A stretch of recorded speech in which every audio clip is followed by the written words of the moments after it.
Hello and welcome to the Edinburgh Science Festival. Feeding the world, climate change, biodiversity loss, antibiotics, plastics, pandemics. The list of global concerns seems endless. But what is the most pressing and what should we do first? Do we all need to become vegetarian? How can we fly in a low-carbon world? How can we take control of technology? Given the global nature of the challenges we now face, what on earth can any of us do as individuals to help?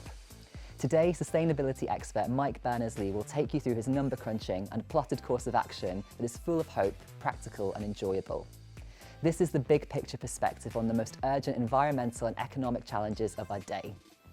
You can get a copy of Mike's book through our festival book sale partner Blackwells, and this event today is completely free for you to enjoy thanks to the generosity of our festival funders and supporters. Edinburgh Science is an educational charity. Please consider making a donation through our website to support the work we do.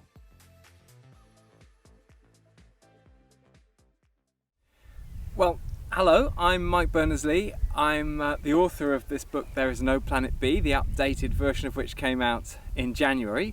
And I'm also a professor at Lancaster University, and I run a sustainability consultancy called Small World Consulting. And it is wonderful to be here presenting to you at the Edinburgh Science Festival. I'm really sad I can't be with you in person. I've always enjoyed Edinburgh festivals, but at least there's fantastic sunshine. So here I am with my lockdown unhaircut to talk about this book, which I wrote because I'd been working on the climate agenda for 15 years or so, now more appropriately not called climate change but referred to as the climate emergency, because that's what it is.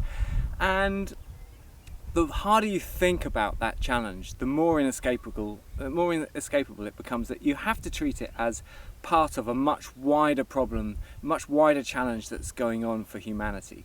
And that's what this book is all about. It's about how humans can live on this fragile planet, despite the fact that we're such a powerful species now.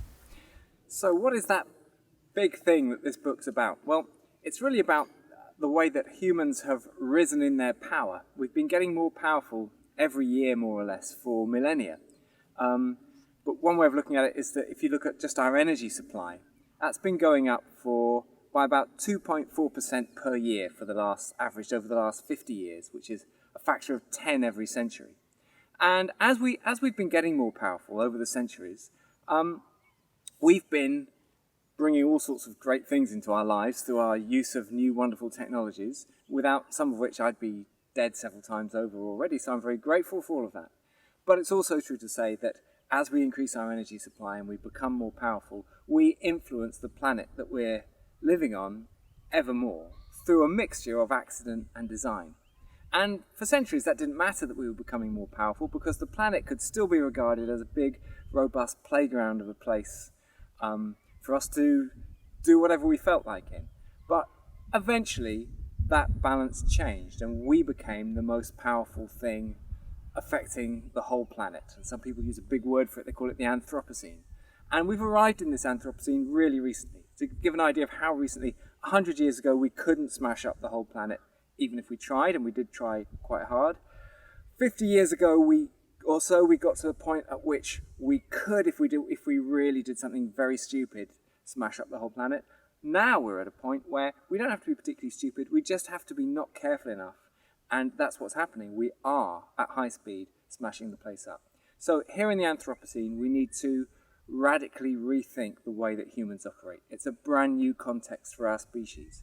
We've had a few decades of being in the Anthropocene and being able to get away with living as if we weren't in it, but that time's over now, and it really is right now that we need to make this huge transition. So that's why the subline for the book is a handbook for the make or break years, because we're in them right now.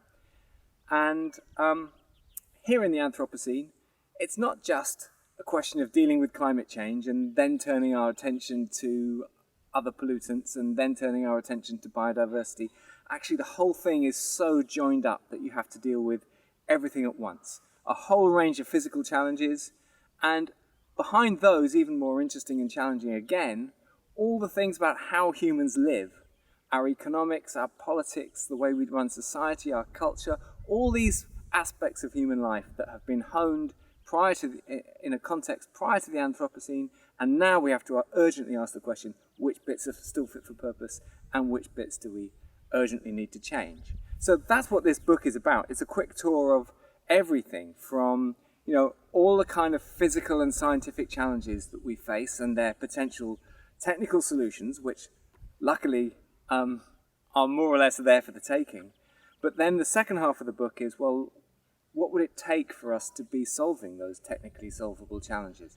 And that takes us into our economics and our politics and our culture and the way that we think as humans and even our value systems. And so it's designed to be a kind of chatty but robust tour of absolutely everything that matters for humanity, and presented in a fun but deadly serious way, all that in one short book. So just to talk about how the book's laid out, because it's interesting, because there's no natural chronological order to the way this book should be read out, because really all the things that are in it need to be considered all at once. I don't think you can be sensible in your response to the climate emergency without carrying around simultaneously in your head everything about the food situation, the biodiversity situation, the political situation, the economic situation, the whole lot.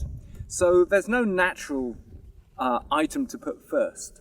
But the way I have laid it out is to begin with the physical challenges. Actually, I start with the food system rather than energy and climate, specifically because I always think that food tends to get given second place, all the food and land questions, because climate change kind of gets the headlines.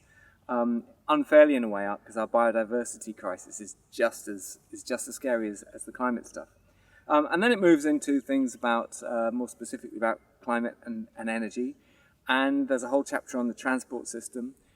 And then it starts moving into the stuff about how we live and how we do our economy and what this means for business and investment, and how we should rethink things like GDP and what things is it still okay to grow, and what does a high quality job look like, and so on. And then it moves on into questions of human values and finishes off with some thinking skills that we urgently need to get much better at. And it's laid out in a series of questions, and you can probably see if I flick through it, it's kind of full of maths and stats and diagrams, and it's kind of loaded through them, because there are a lot of places where a piece of simple analysis really tells us a lot in terms of the big picture about what things matter in what kinds of ways. I'm going to read a few extracts from it just to try and give a flavour, and I'm going to start with something from the introduction, because I think the way that we deal with all these challenges we face is often framed up as if we're kind of we've got to wear some kind of a hair shirt, and that's not the case at all. Actually, the world that I'm pushing for, the urgent transition for humanity that I'm pushing for, is actually a far better place to live in. It's actually much better, much higher quality of life that we can all have. And we all need to spend more time imagining that. We all imagine it in slightly different ways. But here's my kind of one paragraph attempt to sketch out how I think the world we're pushing for is a better one to live in. So here's my description of it. The air is fresher. Life is healthier, longer, more relaxed, more fun, and more exciting. Our diets are varied and healthy. Most of us get out as much as we want to. More of us get out as much as we want to, both socially and physically. Travel is easier, but we spend less of our time in transit. We feel freer to live life in whatever way is meaningful to us, in negotiation with other people's equal right to do likewise. There is less violence at every level. Cities are vibrant while the countryside is teeming with wildlife. Our jobs are more interesting, and the pressures are more often self-imposed. We expect, insist on, and get higher standards of trust and truth in politics, in the media, and in facts everywhere. We are better connected to the people around us and to our sense of the global community. We give more of our time and attention to others, and we notice and enjoy more of what's going on around us. We might compete with each other for fun, but where it really matters, we collaborate better than ever before. So we might all imagine a slightly different positive future, but I think that's there for the taking if we make a lot of transition right now. Okay, next I'm going to read just a few headline responses to some of the questions that are in this book. So mostly the questions have there's a question, and then there's in bold text there's a sort of headline answer, and then there's a bit more detail. And I'm just going to read a few of those questions and headline answers. So the first one is, how much energy comes from the sun? At any given time, there is a massive 16,300 kilowatts of solar energy arriving on the Earth's surface for every person in the world. That's enough for each of us to bring an Olympic-sized swimming pool to the boil every day. Then the next question is, can the sun's energy be harnessed? Solar panels covering less than 0.1% of the total land surface area, that's 228 miles by 228 miles, could meet all humanity's current energy needs. So that's a kind of really good news story for us. There's actually, I go on to talk about how there's really no reason why we can't construct those solar panels and transition the whole of the world's energy supply. There's a lot of devil in the detail, but I talked that through too. And then the next question is, how much solar power could we ever have?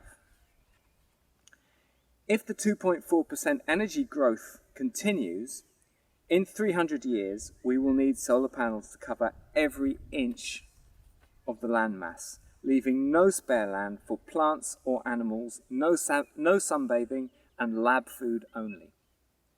So the point I'm making here is that energy growth trajectory that humans have been on for millennia, that we're currently on, growing our energy supply by 2.4% per year, will take us into ever-increasing trouble. And at some point, and now would be a very good moment for it, we actually need to stop increasing our total energy supply. And that's a kind of a thread that runs through a lot of the book. Okay, so just continuing on the theme of the world's renewable energy supply, the next few questions are a discussion of where the world's sunlight is. So one question is, which countries have the most sunlight? The top 5 are Australia, Russia, China, Brazil, and the USA, and between them they hoover up 36% of all the sun that hits the world land area. And which countries have the least sun per person? Well, the biggest losers in the sunlight per person stakes are Bangladesh, the Netherlands, South Korea, Belgium, the UK, Rwanda, and Japan. So actually the UK is the 5th worst country in the world in terms of sunlight per person, which doesn't mean we can't make the transition to renewable energy, but we have to do it through a much more complex mix than, for example, Australia, which has 200 times the sunlight per person than we've got. All they've got to do is put up the solar panels. We need to do something much more complex.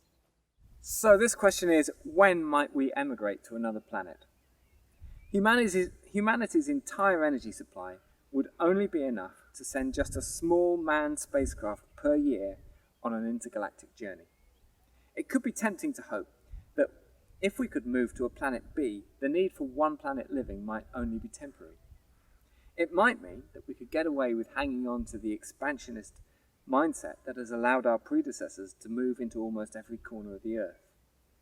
Some people, including 1 or 2 eminent scientists and some very well-known billionaires, have said things that suggest that it's just a question of time before our species finds its way onto other planets. But basic physics quickly knocks this idea into touch. The nearest planet that might have conditions reasonably similar to the Earth is Proxima Centauri b. It's a local place in space terms, just 4 light years away. So if onboard entertainment was so good that you could think of 40 years as an acceptable journey time, you'd only need to travel at 1/10 of the speed of light to get there. But even to go at that speed, a person needs a ginormous amount of kinetic energy. In fact, humankind's daily total energy supply is about the same as the kinetic energy of getting just 50 people weighing 70 kilograms each travelling at this speed. And that's just them flying through space in their underwear to Proxima Centauri b. But since this would mean instant death, a spacecraft is required. And to keep things as optimistic as possible, Let's say we make it weigh just 600 kilograms. That's the weight of my small Citroen C1 car, which I can safely say I wouldn't want to spend 40 years in. But travelling super light, and it's travelling super light when you think that the space shuttle weighed 80 tons for about 6 people, and that we haven't factored in any kit or the food required for the journey, or for getting started, or anything, not even so much as a penknife for getting our life started when we arrive at our new planet. And I go on a bit further to talk about how also we'd need an energy supply to slow us down on arrival, so that we don't crash into our new home at a speed of many thousands of kilometers per second. And then the final paragraph is just to say, whatever we make it into, Earth will be our only home for a very long period of time to come. There is no planet B.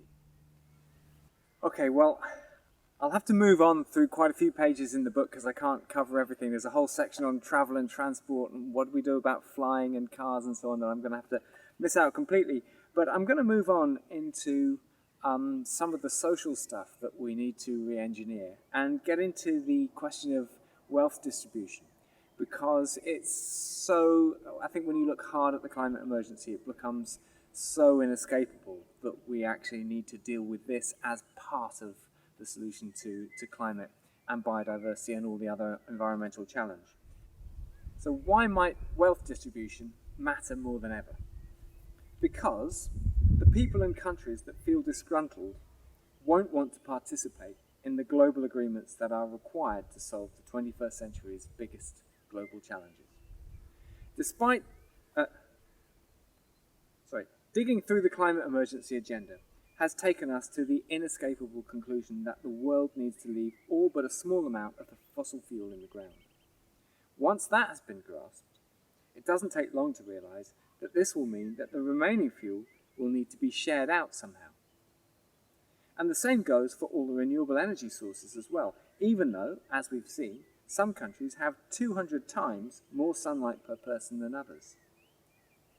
Everyone is going to need to want our global arrangements to work, because it will be easy for a disgruntled few to mess things up for everybody.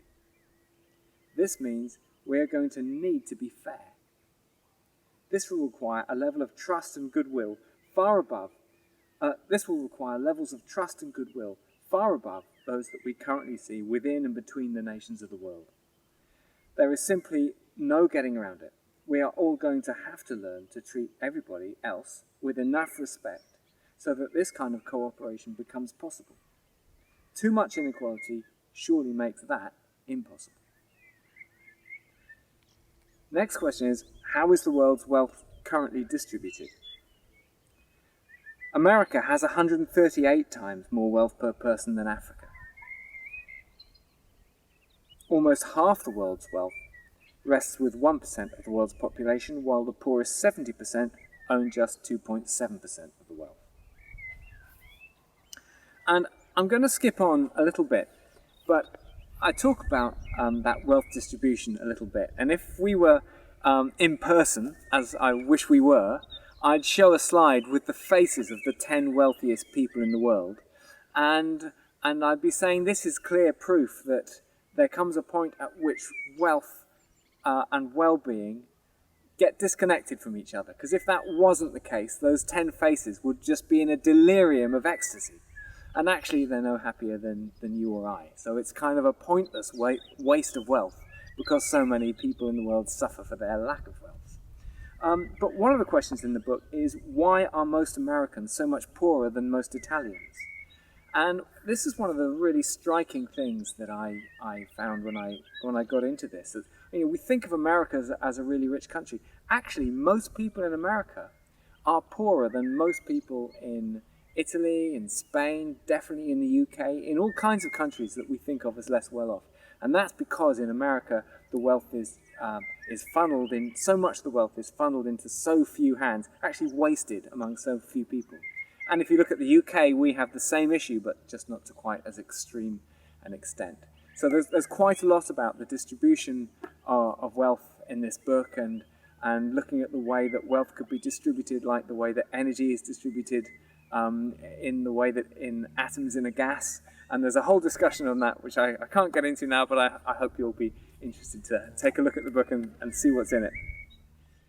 So the final sections of this book are all about values and the way that humans think.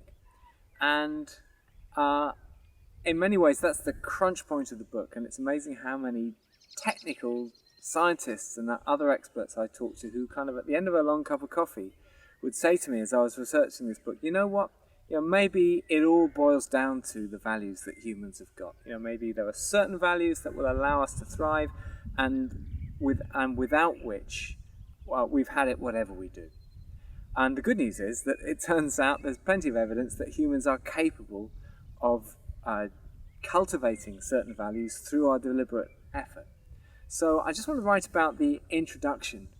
I'm just going to read the introduction to that, the section on values to start with. So, values, truth and trust. All the pathways of this book have been converging inescapably on the question of values. It turns out to be the crunch point. I haven't manipulated it that way.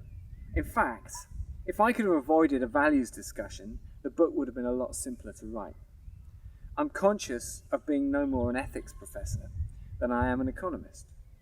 But the evidence is pointing towards some values that will help us to live well in the Anthropocene and others that won't. So I write this section from a pragmatic perspective. I'm simply asking which values will and which values won't allow people and planet to thrive in the 21st century. And how can we end up with the right ones? Luckily, it turns out that our values are something that we can actually shape if we want to. At the outset, I made it clear the values that I was going to write from, and here I'll explain part of the reason why. And I go on to discuss 3 core values, and they're very, very simple. They are just, the first is that we need to treat all humans with equal respect, as if every person in the world has inherent value as a human being.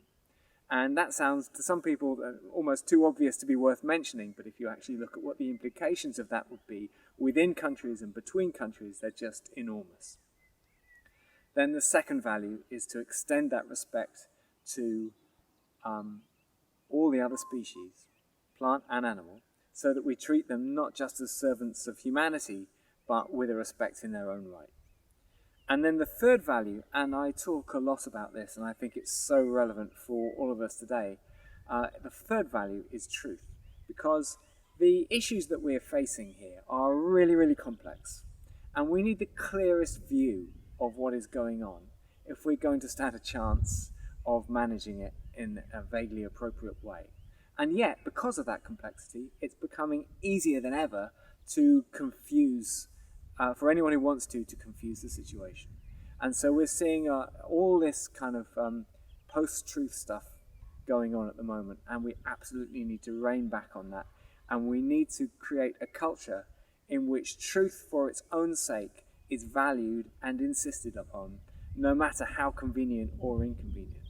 And all of us can do a lot to help this bring this about. In our workplaces, when we vote, just in every situation that we're in. And so that's kind of that's the final chapter of the book. Or except for one very last chapter, which is a very practical one about anybody who wanted to, if any of us actually want to do our bit to try and make sure that the beautiful planet A that we've got remains as beautiful as it is or better, then there's a section on what can I do? Despite the global systemic nature of the challenges that we're facing, what can I do? Okay, so that's a quick tour of at least the flavour of this book, There's No Planet B. And it's a great shame that we can't all be together and have a big question and answer session now, because that's always the best bit. So here it is. It's my attempt to summarise everything that I think matters most about how humans carry themselves over this in these absolutely critical years that we're in now. And people often ask me, am I optimistic or pessimistic And I would say I'm not a determinist. I think there's everything to play for, but I really do think it is right now. It's like, we need 2021 to be a big year of change, and 2022 to be another big year of change after that, and it affects all of us in everything that we're doing right now. So if that's of interest, so I suppose this book is everything that matters to me most about how humans should be living, and my attempt to put it down in one short book. Thank you.